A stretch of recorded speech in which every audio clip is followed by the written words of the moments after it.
Hi, I'm Luke. Today on Out of Darts, we are going to check out a new 3D printed blaster from Timmy over at Ansuzalgiz, and this is the Kestrel.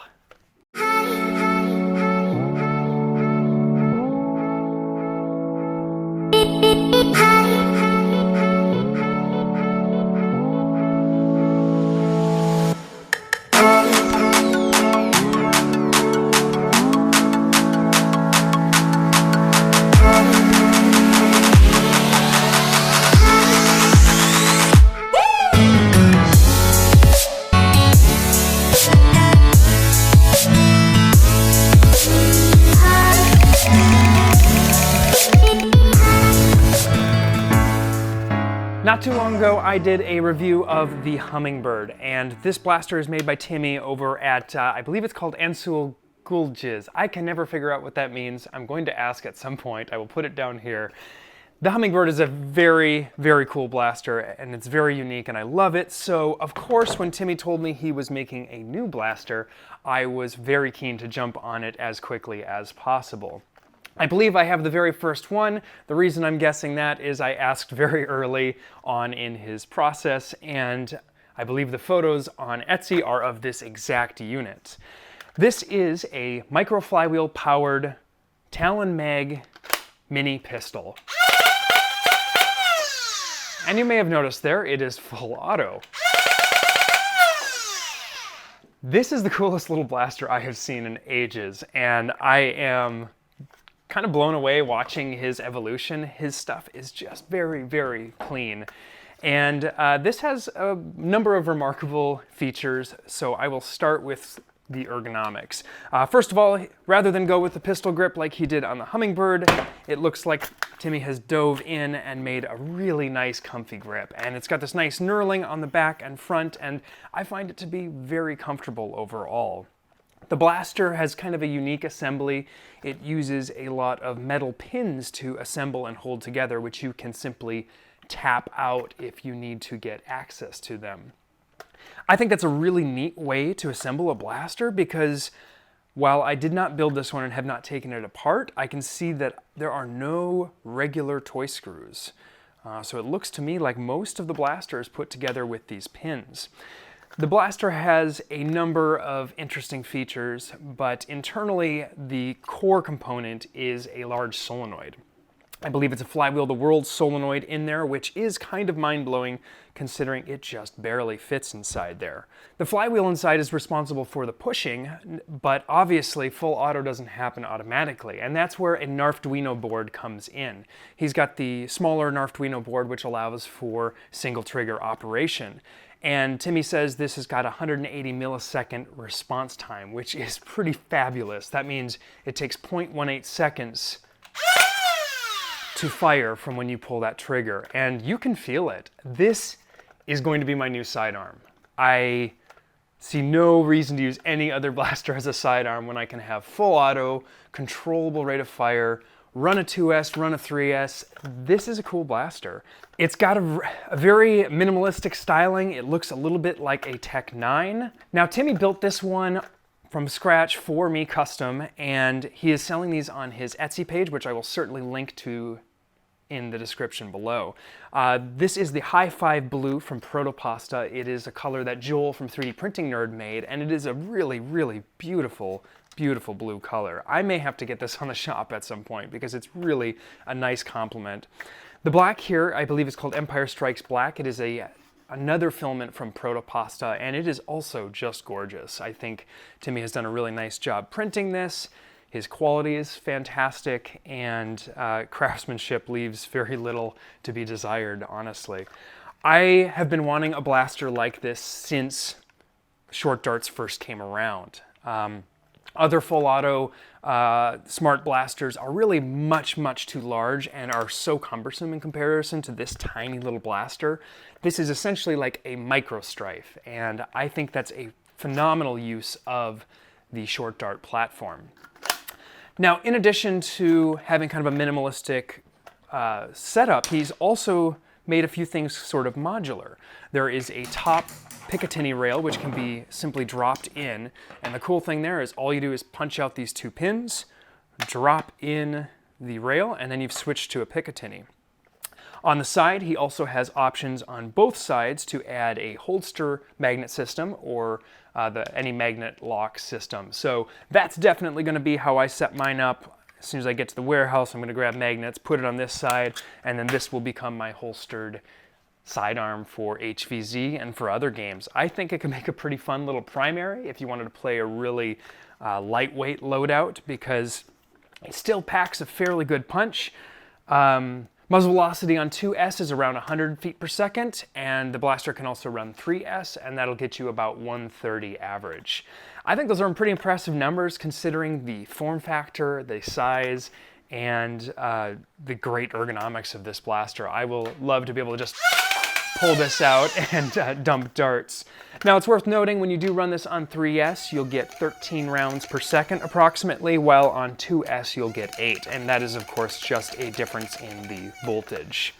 Since it's using a Nerf board, it also has a low voltage cutoff for both 2S and 3S, and it will automatically detect and take care of that for you. That said, I always still run a second LiPo alarm, and that brings us to the location of the battery. The battery is in the grip. There is tons of room in here. I suspect you could fit up to a 1500 milliamp hour pack, though the 2S and 3S 950s that I sell fit very, very well. So I think that's really cool. There's lots of room to fit a LiPo alarm in here. In fact, I found that I can actually even fit this extra large one with a little bit of finagling, though the meter doesn't do me too much good inside, so I'd probably recommend simply putting a basic alarm without an actual LCD. The blaster uses a thumb screw to attach the battery door, which has some nice detailing showing his logo on the bottom, and I love his sort of like, I don't know where this comes from, but it sort of feels like hieroglyphics. I don't know.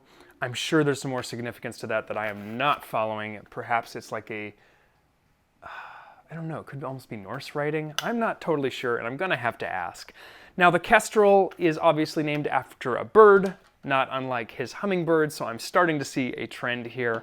I love that he's sort of chosen a specific naming scheme and gone with it.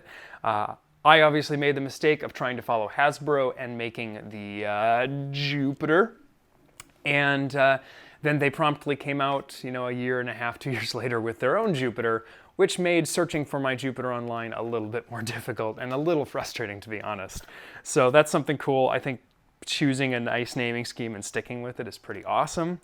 Up top, when you're not using a Picatinny rail, by default, he had this set up with these iron sights. And the cool thing about these sights is he's actually used filament to make these illuminate. And they are sort of I would assume this is like a translucent neon green or a UV reactive filament potentially. They don't actually glow, but they have a nice day glow by collecting light and displaying them back to you in the side. And it actually makes for a really nice sight experience compared to just a normal iron sight. That said, I really love the look of just having a Picatinny, and sometimes I do like putting attachments on top, so we'll play with that, and I might consider swapping back and forth. In addition, for those that don't like this single-handed mag release, and this is ambidextrous, which is cool because it gravity drops, but you can do it with one hand on either side really, really easily. And I think I'm going to stick with that, but he did include a standard paddle if you wanted to go that route, so you do a two-handed mag release. Personally, I would probably only swap to this if I was going to use this as a primary where I know my second hand is completely free.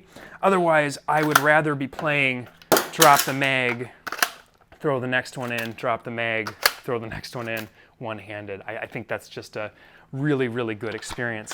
This filament kind of plays nicely off these magazines. I'm still debating what color to get for myself.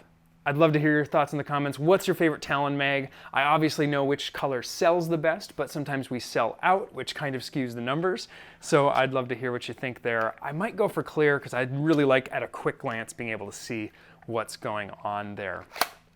My next video is on this beautiful Talon claw from Silver Fox Industries, but I couldn't wait to share this one with you, so I wanted to do this video first. Like a lot of micro wheel blasters, I wouldn't say this blaster is the most accurate blaster on the planet, but it is a pretty substantial improvement over a lot of others. And I think part of that is that it has a very symmetrical, straight firing system, whereas the Hummingbird, for instance, has an angled mag well by about 15 degrees, and that does cause a little bit of accuracy issues overall, but I still love that blaster. It's still very, very fun. I actually think running these two side by side would make a really good primary, secondary. I think they now kind of color coordinate too. Oh, it's gonna be great. Whenever I get to go to a game, that is.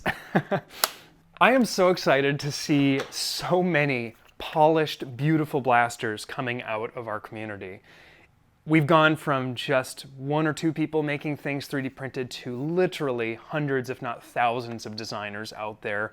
And the more cool stuff that comes out, the more the hobby will grow and the more fun for everybody. On top of that, we have companies like Dart Zone who are really stepping it up and changing things big time. I'm going to have a video on their next blaster, the Nexus Pro, as soon as I can find one, but I think it truly is a game changer for the hobby, simply due to the price point, the availability, and more importantly, the availability at darts on your local Walmart shelves. I will say Walmart's not my favorite place to shop, but I'm happy to see more out there to bring more people into this hobby and grow this wonderful group and this community. I think this is a phenomenal blaster. The price point on these fully built is $300, which may sound steep, but there is a lot of hardware that goes in here that is pretty pricey, namely the board and the solenoid, and obviously a lot of labor and print time to get this out the door. I will have all the links in the description for more information on this, and I really think this is going to be a popular blaster.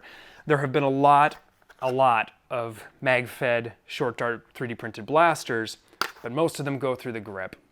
And I just cannot get used to a giant grip the way it is. I would rather have the comfort of a reasonable size grip than a full one. One thing I want to add on here is that when you're firing this blaster, that solenoid gives this thing a just wicked kick. Check this out. I'm going to hold this loosely.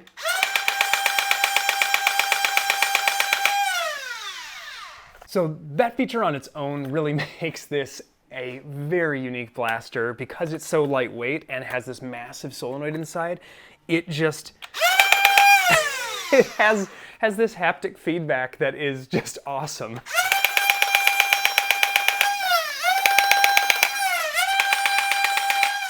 Thank you so much for watching. If you enjoyed this video, please hit that like button and do subscribe if you haven't already. YouTube is a crazy place right now, and if you don't hit that like button, basically YouTube doesn't do anything with my video and nobody sees it. Until next time, I'm out of darts.